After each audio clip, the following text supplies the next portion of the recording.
एक व्यावसायिक माणूस कुटुंबासोबत आपल्या गावी जाण्यासाठी निघाला आणि त्याला मध्ये जाताना दोन रस्ते लागले. एक रस्ता होता तो मध्य वस्तीतून जाणारा रस्ता होता आणि त्या रस्त्यावरून त्याला 30 मिनिटं गावी पोहोचण्यासाठी लागणार होते. तर एक रस्ता होता तो जंगलातला मार्ग होता आणि त्या रस्त्यावरून तो 15 मिनिटात आपल्या गावी पोहोचणार होता. मग त्याचं व्यावसायिक बुद्धिचातुर्य वापरून त्याने निर्णय घेतला की आपण जंगलातल्या मार्गाने जाऊ, म्हणजे आपली 15 मिनिटे वाचतील. आणि तो जंगलातल्या मार्गाने पुढे निघाला.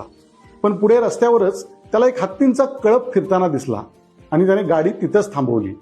मग त्याला तिथे कळालं, अरे आपण आता इथे अडकलो.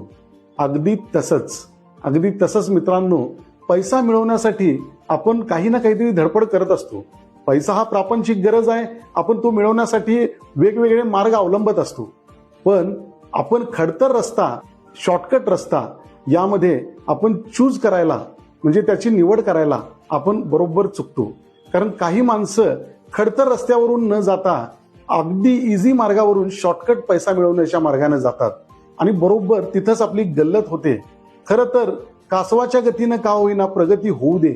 मध्ये अडचणी आपल्याला येतील, काही अडचणींवर आपण मातही करू, पण उद्या होणाऱ्या गंभीर परिणामांना सामोरं न जाता जर आपल्याला कासवाच्या गतीनं आपली प्रगती होणार असेल तर ती काय वाईट आहे. त्यामुळं लोकांना एकच सांगणं आहे की मित्रांनो, पैसा हा सगळ्यांचीच गरज आहे, पण मार्ग निवडताना मार्ग खडतर जरी असला तरी चालेल, त्या मार्गाने कासवाच्या गतीनं प्रगती झाली तरी चालेल, पण प्रयत्नांती परमेश्वर हे मानून आपण शॉर्टकटने न प्रगतीच्या मार्गावर जाता आपण अगदी खडतर रस्त्यावरून अगदी शिस्तीत का होईना आपण आपली प्रगती साधूया आणि आपण गंभीर परिणामांपासून आपली नक्कीच सुरक्षा करून घेऊया.